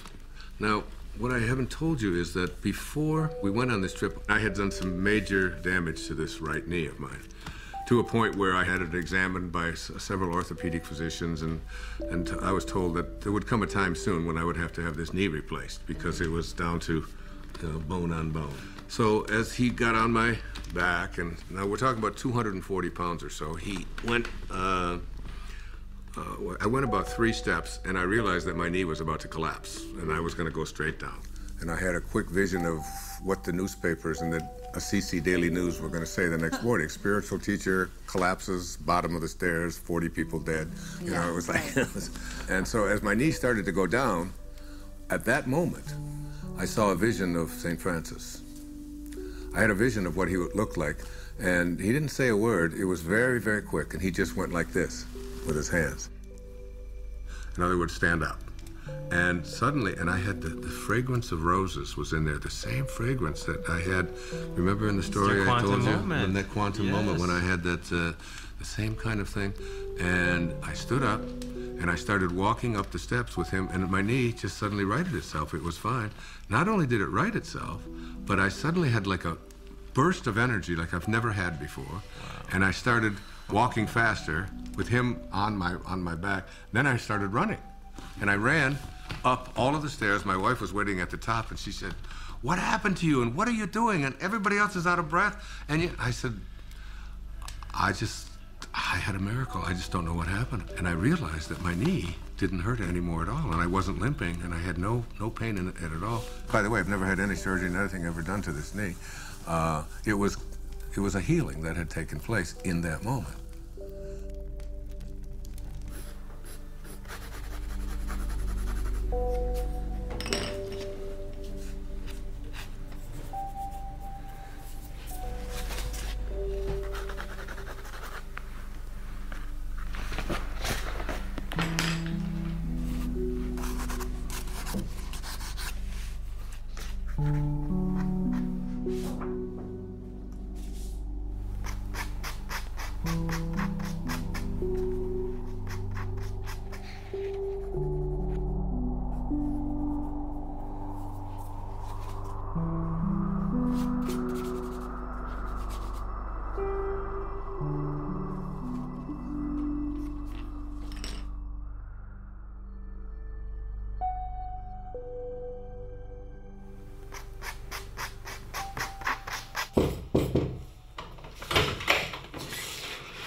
Hey, you coming to bed? Yeah, I'll be there in a minute. What you been doing? Oh, I thought you were gonna take a shower. I did. And your clothes? I was going to, and then I got distracted. Huh. What you been doing? Nothing. Are you all right? What do you mean? Well, you just seemed a little checked out today. Just wondering if anything was wrong, or... No, I'm fine. Don't worry. I'm a little worried. No. Can I look? Jason, no. Quinn, I just want to look at him. Jason, I love what you do. I just wanted to look. can you please go? Quinn, I just want to Just go. Please? No. You know, really, you're not very good anyways. Really, don't bother. Don't bother.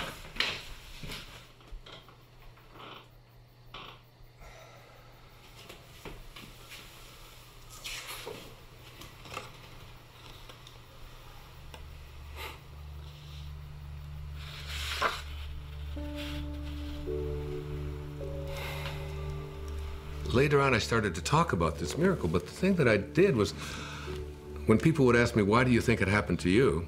I would always say, well, why not? I mean, I'm Wayne Dyer, after all. And I've written an entire book about him, and he's... I deserve a miracle. Yeah, and it was like, and I really believed that it was like a special sort of thing that came to me. That's what happens, you know, when you get your ego involved in it. And what happened in that moment is that I totally forgot my ego. It wasn't that I'm so grand and so spiritual or that I'm so special. My instantaneous reaction to what John needed was to just reach out to him, and that's when the miracle occurred.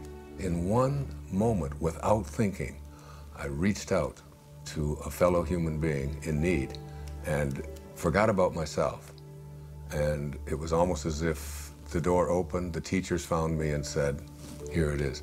The best way to have those doors open is to forget about yourself and to reach out and serve. It's always about serving. It's, you know, one of the mistakes so many people make is they just think, well, I'm just gonna attract what I want into my life. And one of the things that I really profoundly believe in, you do not attract what you want. You attract what you are. What you are. I would have been too shy. I'm such an earnest guy. I would have known firm things to say. We ran in such different circles, my baby. Diagram different blinds. Now we gaze at the moon. Out the window. Denise, come here. Sorry, I'm so sorry. I should never have done this. Hey, look at me. Look at me.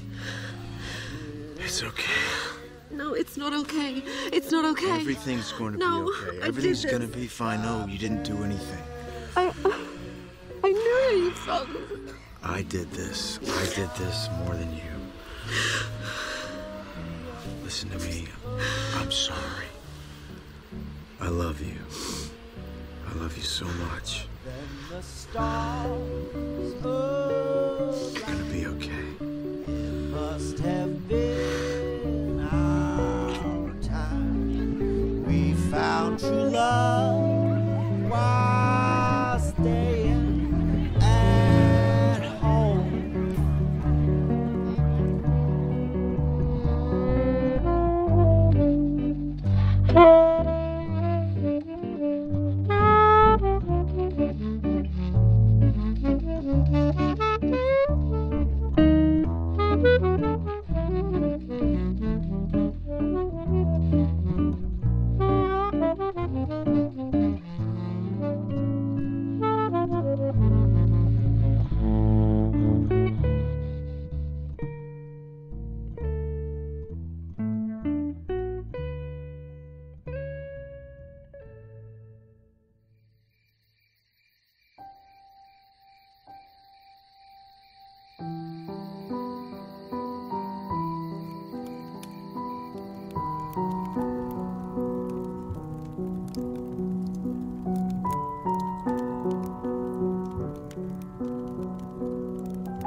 Don't stop. That was great.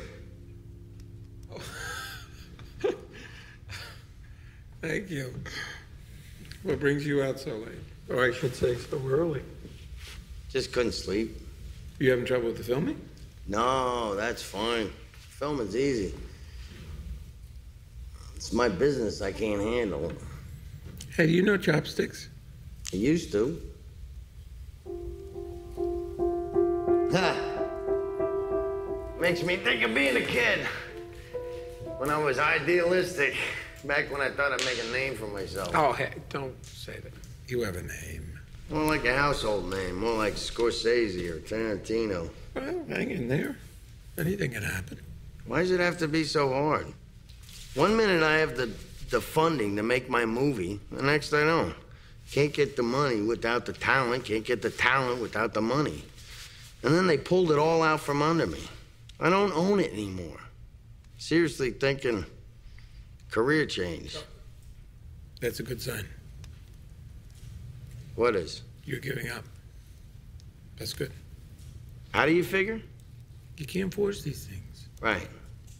And again with the magic thing. What's the matter? What's that? You know, I don't know why I'm telling this to the janitor or whatever you are. I do a lot of things around here, believe me. Play a damn good piano, though. You should think about doing that full time. Well, for a while I thought I would. And what happened? Well, I started playing when I was very young. I was a natural. And then I got older and I became more aware of people watching me play. And then I started to play more for them than for myself. And then I got very scared that I would disappoint them. So I did. Did what? I disappointed everybody. I would be very clever. I'd go to a recital and I would just play a couple wrong notes on purpose as a test to see if they would still love me the same way. And basically they didn't. It was a long time before I touched a piano, which is it's crazy when I think of how much I enjoy playing.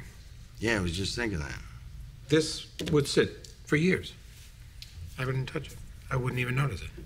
But you're a piano player. I don't get it. You don't get that?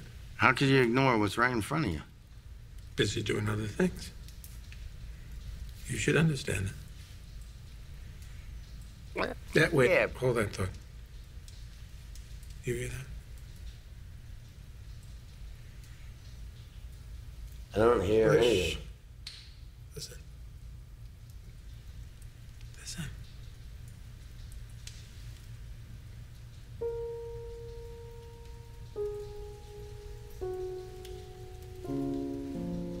That's nice. I like that. I like that too. You making that up? Yeah. Well, no, sort of, yeah, mostly no. What? It's just something I could do. Make music, you mean? No, I can't. And you're a good faker. Yes, I'm just listening. Listening. I listen. And then I just play what I hear. I'm not making it up at all. It makes itself up. Makes itself. Exactly. I just play. Sometimes all you gotta do is just show up, pay attention, and music happens. Your music happens.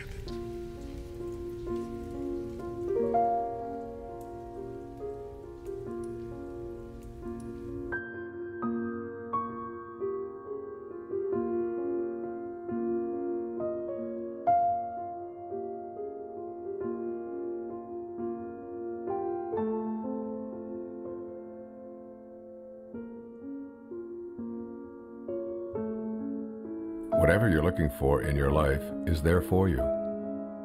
It will show up where and when it's needed.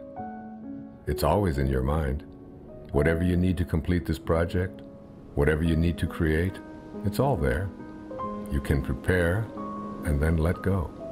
It's an easy trusting that everything will happen perfectly.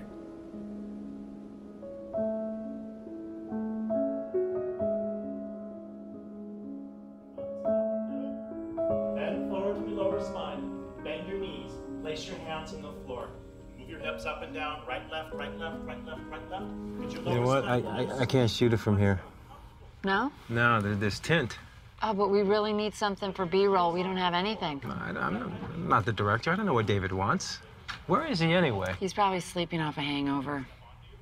Well, I gotta go in. I can't shoot it from out here. Oh, great. Go in. Go do that.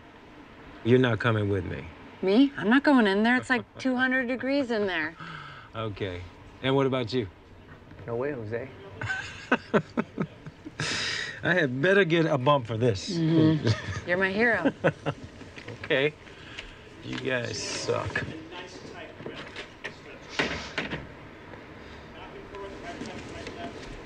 Hey, good morning. Good morning. I got up early. I was scouting locations. What? I found the most amazing spot overlooking the ocean. For what? For this? Yeah, for this. Really? It's a little bit of a hike, though. That's okay. We will indulge your creativity. You sound inspired, David. I am inspired. I'm making music, doing the down. What are you talking about? What is Rob doing in there alone? That's some crazy hot yoga torture. Yeah. I can't let him be in there by himself. Cover me, I'm going in. You're going in? Pick up your right foot in front of you. He's going in. I can't believe it.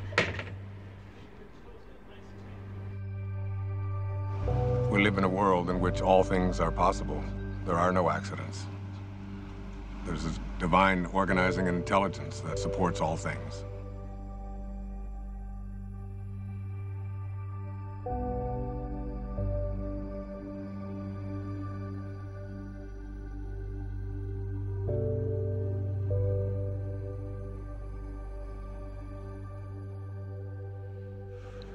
I think you have to get to the place where you're no longer focused just on yourself. And the things that you really want for yourself, you begin to say, how can I want them more for someone else than I want them for me? And that's God realization.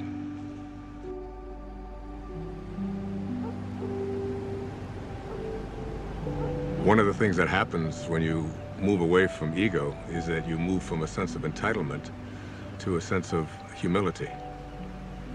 You realize you're entitled to nothing. That's just the ego speaking. So the fundamental truth is that you must be like what you came from. If you came from divinity, you must be divine. If you hold your hands up and say, these are the hands of God, then what does God do with his hands? God is just giving. That's all God knows how to do. Hi. How are you this morning? Better than yesterday. That's a good way to be. Not better than anybody else, just better than you used to be. Hey, I was wondering, is there a place around here where I could actually buy some flowers? I wanted to bring some back for my wife. I can let you have some of these if you want. Really? Yeah. I mean, they're not fancy like you get in a flower shop. They're just indigenous roses. A little more rustic. I think my wife might actually like that. Hey, now, wait, let me help you.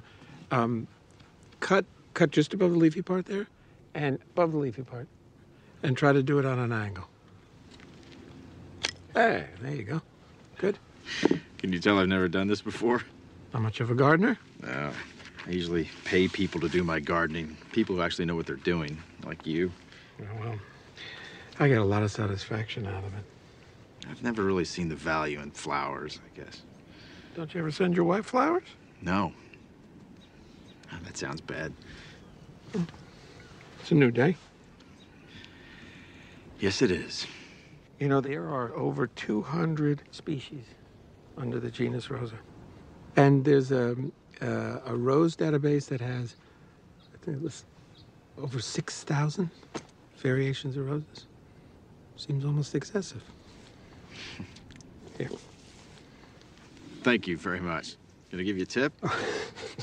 No, thank you. Sure? It's okay. Well, I'll be sure to tell the owner of this place what a great staff he has. You just did. You? You're the owner. No, I really am. Oh, I apologize. I thought you were just the gardener. That's an easy mistake to make. I saw you watering the plants. Plants need to be watered. Yes, they do. Thanks again.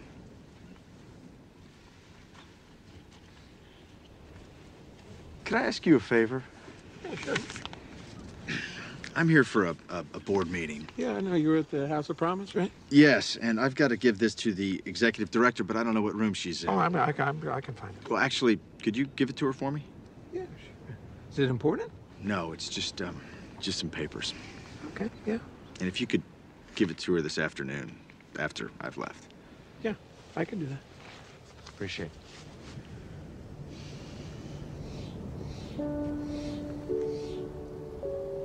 So you shift your thoughts from what can I get to how can I offer, how may I serve? If your attention is off yourself and about giving, the universe will respond by giving back to you. The universe will say, how may I serve you? But you have to be in a place of service yourself. That's when the transition is complete, when you move into that place that is without ego.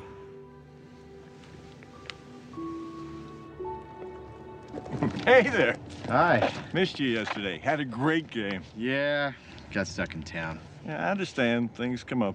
Yes, they do. How'd the meeting go? Nothing changed. They still need the money. But once they get the money, we'll see who gets the contract. See you in the city. All right, see you here. Not so fast. Don't tilt it. No, we don't want to crush the flowers. That's very good. Oh, I'm telling you, you don't want to know how much these flowers cost. You know, it's the same florist the mayor uses. Now, oh, be careful, please. Thank you.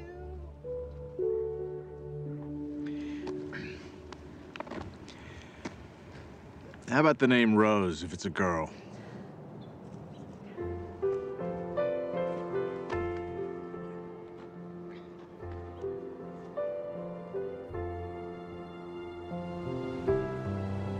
As we move into the meaning phase of life, it's not as if you no longer are ambitious.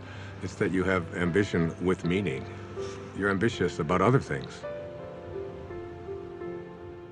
So now your ambition is transformed into purpose, and you have to learn to become the observer and to step back.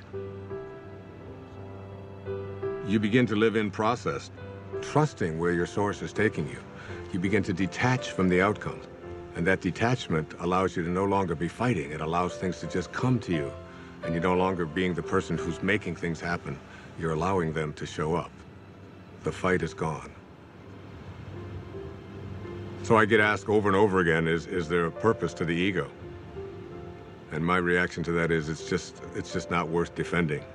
The ego is the thing that is the false self. And when you're defending it, you're defending an illusion. You're defending something that really isn't who you are. Your authentic self is way beyond the ego.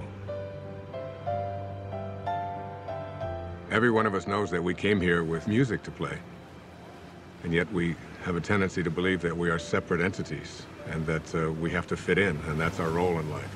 And none of that is true. The shift can happen in many ways. It can be just a comment. It can be a coincidence that occurs, a particular event that you weren't expecting. It can be anything at all, but the result is always the same. You begin to realize that you're not here to push life, to make it a struggle all the time. You're here to enjoy and to be living in peace. That's what happens when you're in the afternoon of your life. I was just thinking about all the things I have to do to pack us up to leave. Oh, yeah? I'm like a walking to-do list. I think 90% of my day is spent managing everyone else's life and all their problems. Uh-oh. You are very appreciated. It's not what I mean. I love taking care of you and the boys. I do. I love my family, but... But? When I paint, I go somewhere. I feel connected. I feel blessed. And you're good at it. I miss it so much. On the hike yesterday, Jack told me that I don't paint. I realize that my own children have no idea who I am. They don't even know what I do.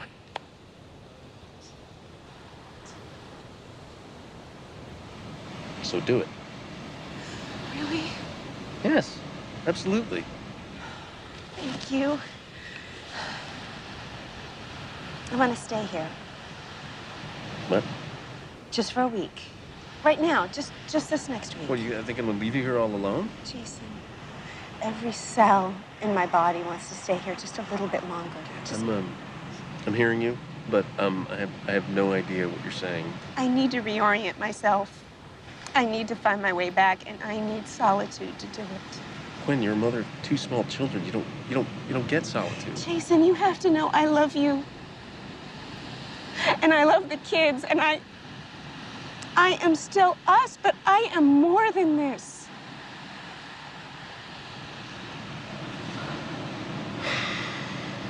Okay. There's just one problem. See, I don't know how to do what you do. You'll be great. It's just for a week. You'll survive. And then we go back to normal. I don't know about that. Oh, you're good at this. Oh, that's not fair. You know what you're gonna get good at? What? Laundry. I see lots of laundry in your future. That's great. That's great.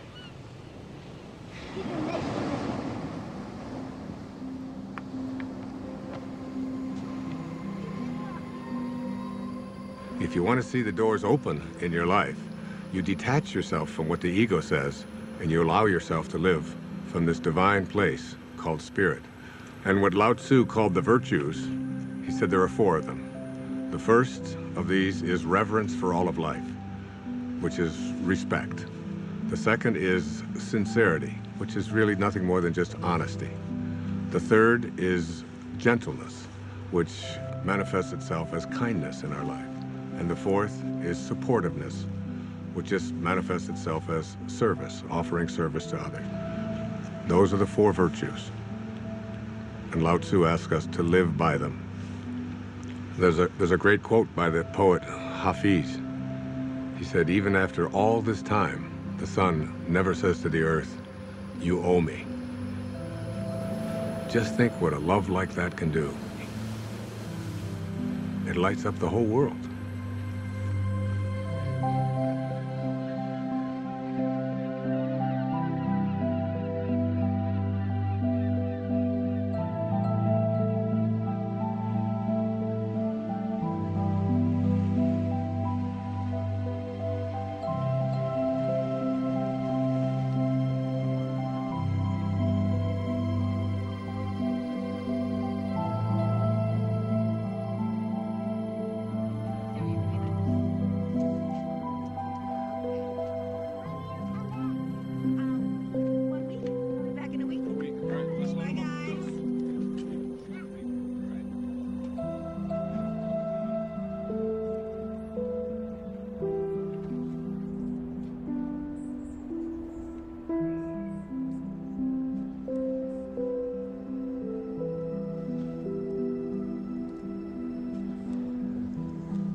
Oh, David.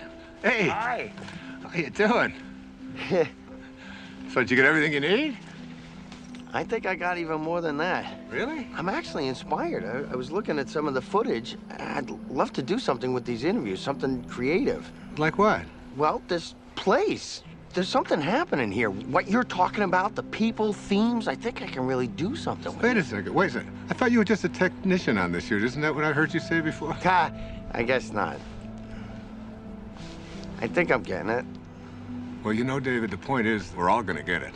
Ultimately, we're all going to get it. There's a great line from A Course in Miracles where Jesus says, if you want to be like me, knowing that we are alike, I will help you. If you want to be different than me, I will wait until you change your mind. And you will change your mind. And really, isn't it the ultimate thing is, why should we have to die in order to get it? We ought to be able to get it while we're here. It's been a pleasure. Thank you, my friend. God bless you.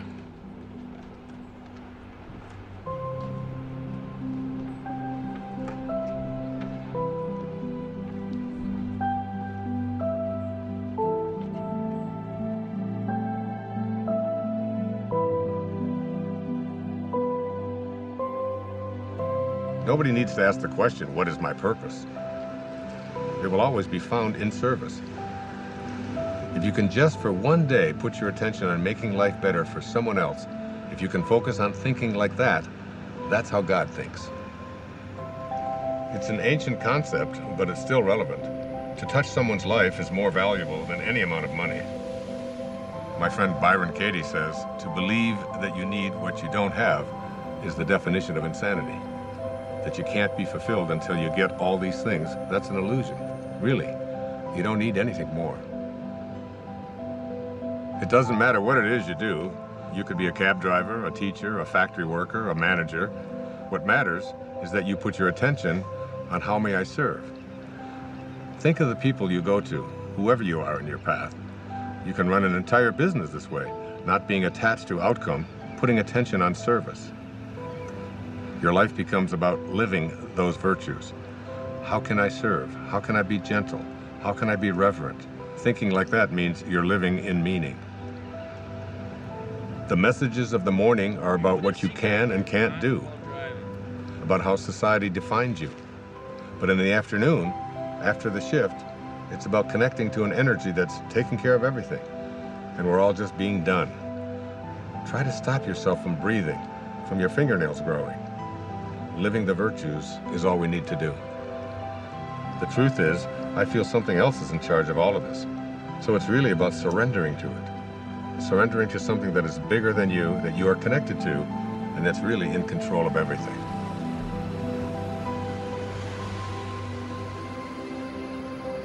There's a place deep within us that wants to feel fulfilled, that wants to know that my life has made a difference, that I've left this place, this planet that I've lived on, better than when I arrived, that someone's life has been profoundly touched because of my existence. We all want that. It's not about age or about finding yourself.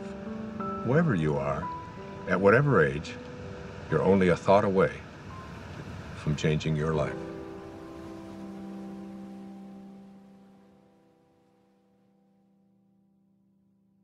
This is not a race. You don't have to run.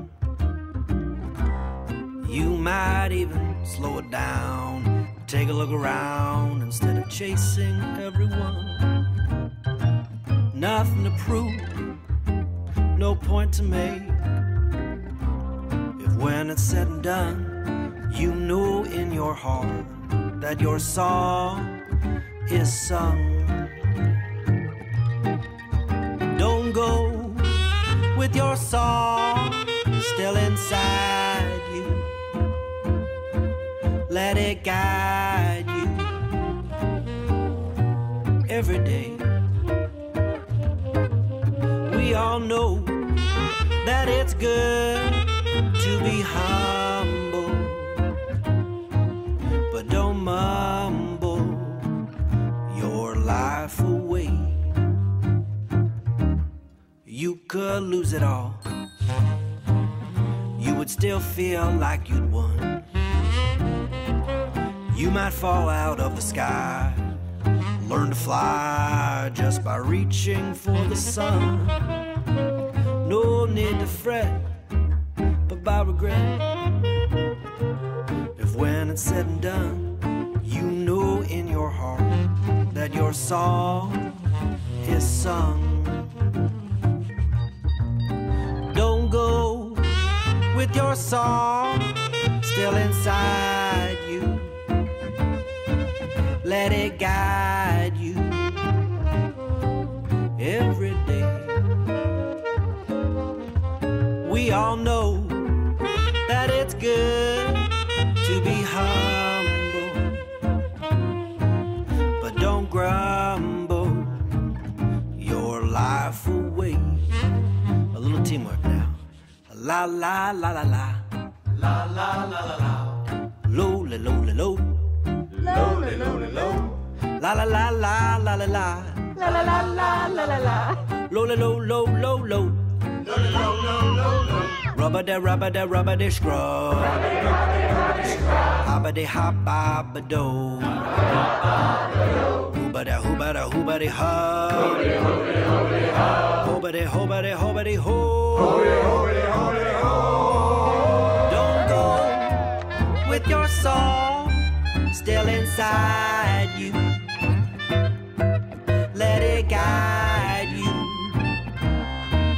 every day. We all know that it's good to be humble, but don't fumble. Don't grumble. Don't mumble life away.